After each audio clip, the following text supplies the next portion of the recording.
You answer too quickly, give access too easily, and wonder why respect disappears. Availability signals weakness. Predators only value what they cannot reach or predict. Chapter 1. The scarcity lens. You are trained to believe responsiveness equals respect. Reply fast. Show up always. Be dependable. Be easy to reach. And slowly, without noticing, you trained everyone to treat you as infrastructure. Not a man, not a presence, a utility. Electricity is useful. Water is necessary. Neither is respected. Both are consumed without thought. Availability does not create importance. It erases it. The human brain measures value using resistance. Effort required equals worth assigned. When access costs nothing, the mind categorizes you as background. Background cannot command authority because it never interrupts comfort. You think people appreciate constant access. They don't. They adapt to it. Adaptation is the death of perceived value. The moment someone knows you will answer, they stop considering whether they should reach out. Decision disappears. And when decision disappears, so does psychological weight. You become predictable, and predictability removes tension. Without tension, there is no psychological gravity. Gravity is what makes others adjust around you. Without it, they step over you. You mistake being relied upon for being respected. These are opposites. Reliance comes from convenience. Respect comes from uncertainty. One makes you useful. The other makes you powerful. Look carefully at every hierarchy. The lowest individual must always be reachable. The highest individual never is. This is not arrogance. It is structure. Accessibility flows downward. Pursuit flows upward. When you remove barriers between yourself and others, you flatten the hierarchy. You place yourself on equal ground with people who should be negotiating for your attention. And humans instinctively dominate what sits on their level or below. No one consciously decides to devalue you. Their brain simply updates your position based on effort required to obtain you. If you require nothing, you are worth nothing. This is why constant availability produces a strange paradox. The more supportive you become, the less seriously you are taken. You feel morally correct while your social leverage quietly dissolves. Because the brain respects what can deny it, not what serves it. You fear that reducing access will push people away. In reality, unlimited access guarantees they never come closer, they only consume. Distance creates orientation. Orientation creates focus. Focus creates perceived importance. When access is automatic, attention becomes casual. When access is conditional, attention becomes deliberate. Deliberate attention is the foundation of power. Right now, your presence costs nothing, so it holds no weight. Conversations start without preparation. Requests come without hesitation. Interruptions happen without apology. Not because others are cruel, because your behavior trained them that your time has no perimeter. And anything without perimeter becomes territory.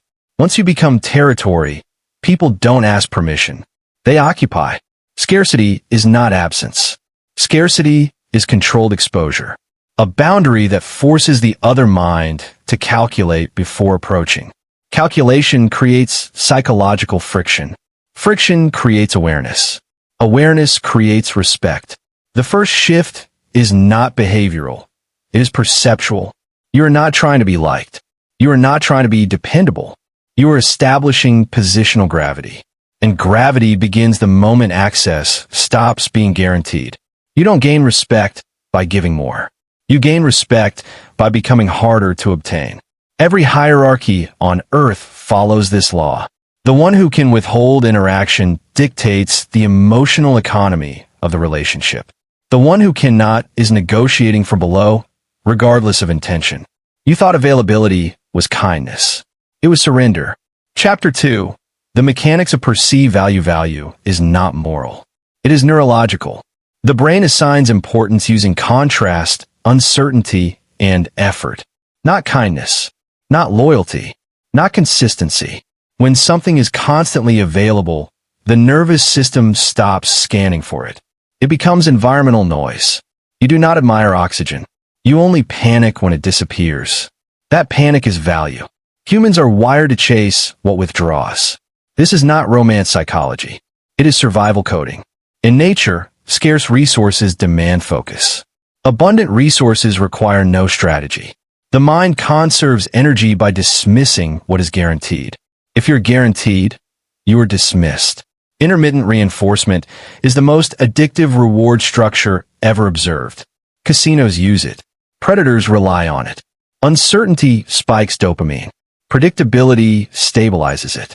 And stable dopamine does not motivate pursuit. When your responses are instant and your presence is constant, you eliminate anticipation. Without anticipation, there is no emotional spike.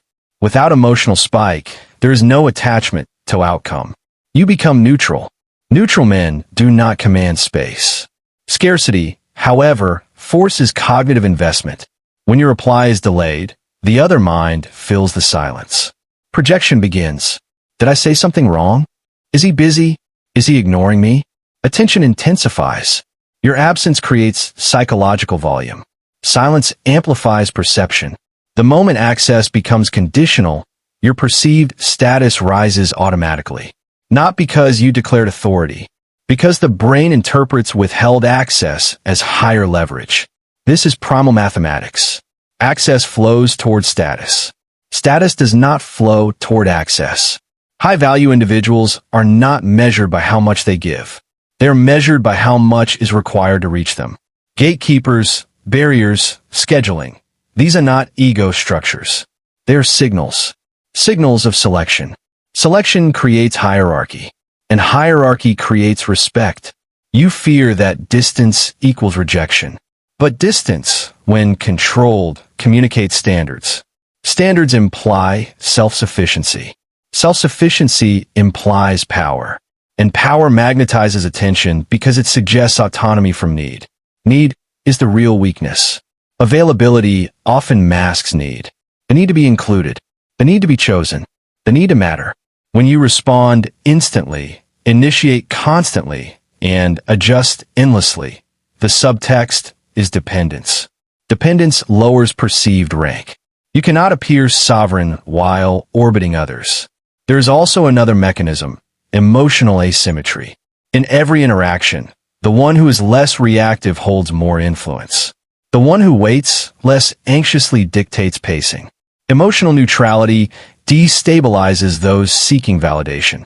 When you're always available, you eliminate asymmetry. You reveal eagerness. Eagerness reveals investment imbalance. An imbalance always favors the less invested party. Power belongs to the one who can walk away without urgency. This is why controlled delay works. It is not manipulation. It is recalibration. It forces the other side to experience minor uncertainty. That uncertainty triggers evaluation. Evaluation triggers importance assignment. They begin to ask, why isn't he instantly reachable? That question alone elevates you.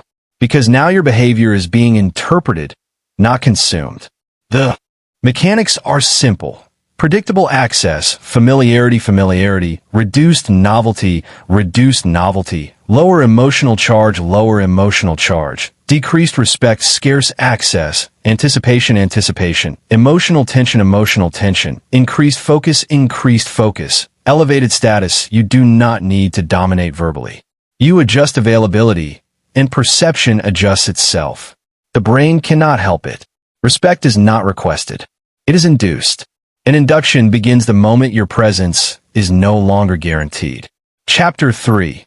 The hunters and the owned. Not everyone approaches you for the same reason, but everyone measures you the same way. They test your boundaries. Some do it consciously. Most do it automatically. Human interaction is a continuous calibration of hierarchy. Every message, request, interruption, and expectation is a probe.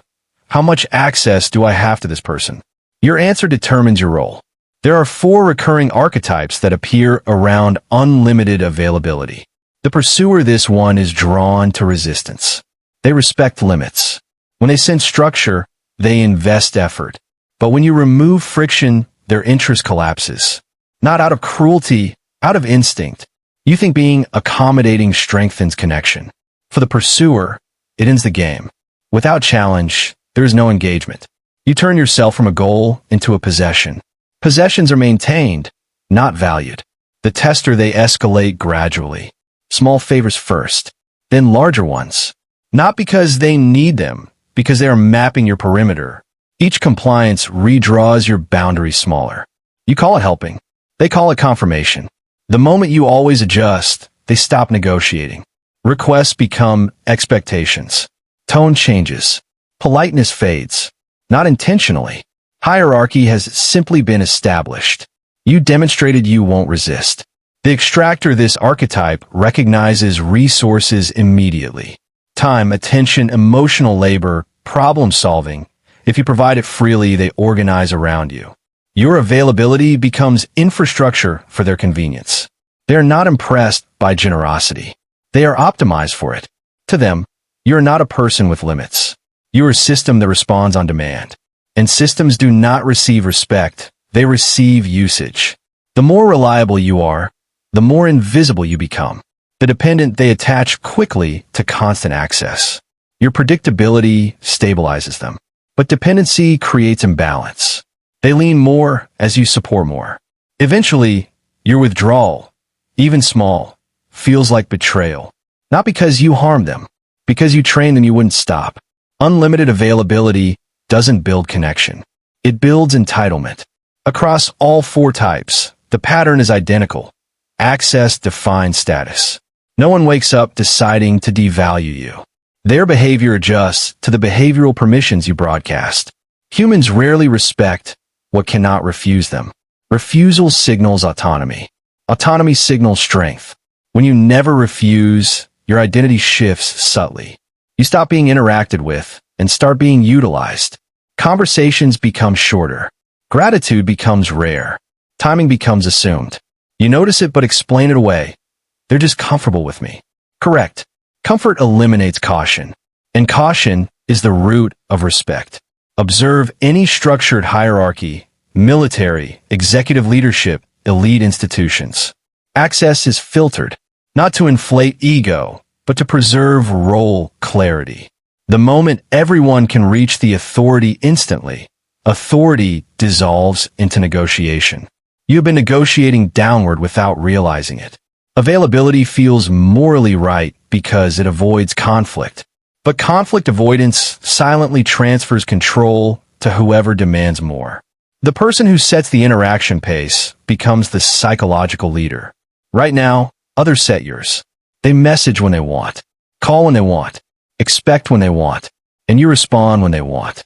That is not communication. That is conditioning. Conditioning turns a person into a utility. The shift toward being untouchable begins with recognizing a brutal fact. People treat you according to the resistance they encounter. Not your intentions.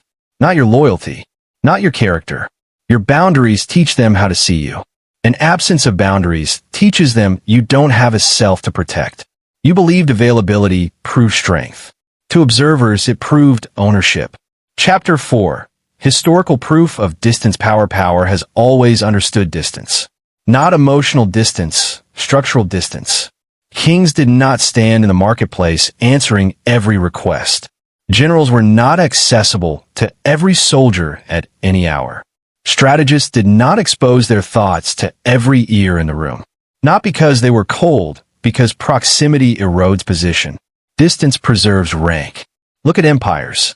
The ruler was rarely seen, but always felt. Access required layers.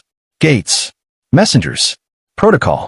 The barrier itself communicated importance. You did not walk into power casually. You approached it carefully. Care creates reverence.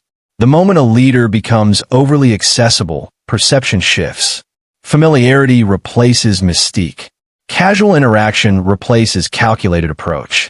And once people grow comfortable correcting you, interrupting you, or bypassing structure, authority begins to bleed. History is filled with collapses that began not with rebellion, but with overexposure. When power tries to be liked, it invites comparison. When it invites comparison, it becomes equal. And equal authority cannot command, it negotiates. Negotiation is weakness when your role requires dominance. Even in warfare, Generals protected information through distance. Not every soldier knew the full strategy. Not every officer had direct access. Information control is access control, and access control is power control. The more reachable you are, the more readable you become. And once readable, you are predictable. Once predictable, you are manageable. Manageable men are never feared. Examine any figure who maintained long-term influence. They limited proximity. They spoke when necessary. They appeared selectively. Their presence was event-based, not constant. The rarity amplified impact. Scarcity intensifies perception. When someone sees you constantly, your presence loses weight. When someone sees you selectively, your presence gains gravity. You become a moment, not background noise. Even predators understand this principle. They do not announce themselves continuously. They observe. They remain unseen. They strike without warning. Visibility is controlled, not habitual. Habitual visibility invites challenge. Throughout history, revolts begin when authority becomes too familiar. When leaders attempt to dissolve hierarchy in pursuit of approval, they erode the very structure that protected them. Distance is not cruelty, it is insulation. Without insulation, power short-circuits. In your own life, the pattern is identical. When you are always present, always responding, always accommodating, your presence becomes assumed. Assumption breeds entitlement. Entitlement breeds testing. Testing precedes disrespect. Respect requires perceived risk. Risk only exists when access can be denied. If nothing can be denied, nothing can be threatened. And without threat, there is no caution. You are taught that transparency builds trust. In controlled systems, partial opacity builds authority. Mystery forces interpretation. Interpretation forces attention.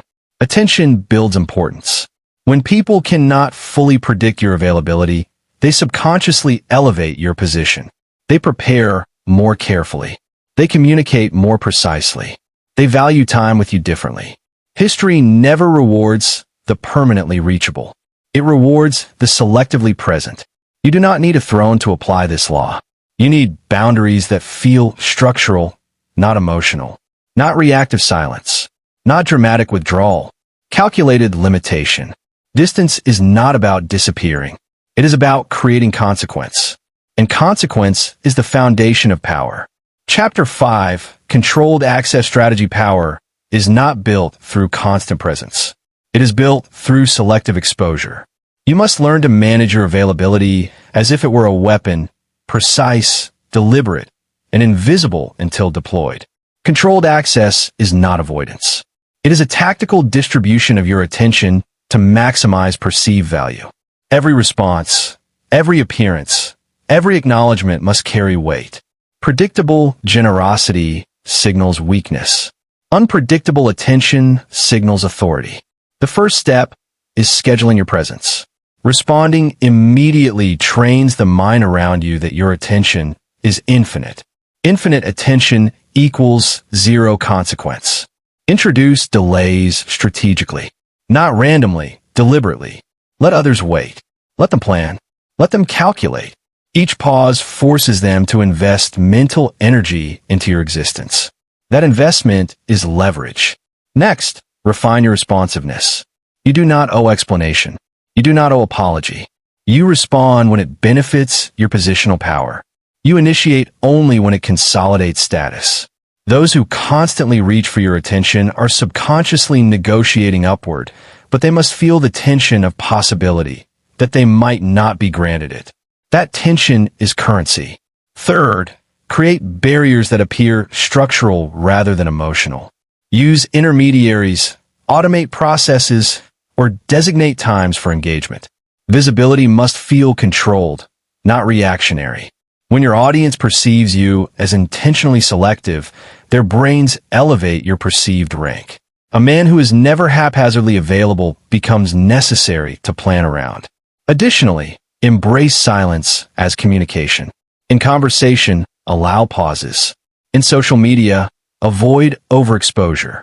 In work, withhold immediate feedback. Silence creates cognitive friction, and friction magnifies importance. People begin to analyze your behavior, projecting significance onto your presence. This is the principle of delayed reinforcement applied socially. Monitor the archetypes around you while implementing these strategies. Pursuers will test your patience. Testers will probe for consistency. Extractors will attempt to reclaim access. Dependents will panic at absence. All are tools for refining your scarcity. Let them challenge the limits you set. Each challenge is an opportunity to reinforce boundaries. Respond selectively and consistently. Finally, align your strategy with your identity. You're no longer always available. You're a measured presence. Your attention is rare. Your responses are deliberate. Your availability carries consequence. By controlling access, you force others to chase, anticipate, and respect the value of what you provide.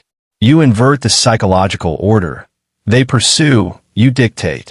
Controlled access is not manipulation. It is sovereignty. It replaces weak dependence with strategic engagement. It converts presence into leverage. It makes your attention the most expensive commodity in every interaction. The world does not respect the endlessly reachable. It obeys the untouchable.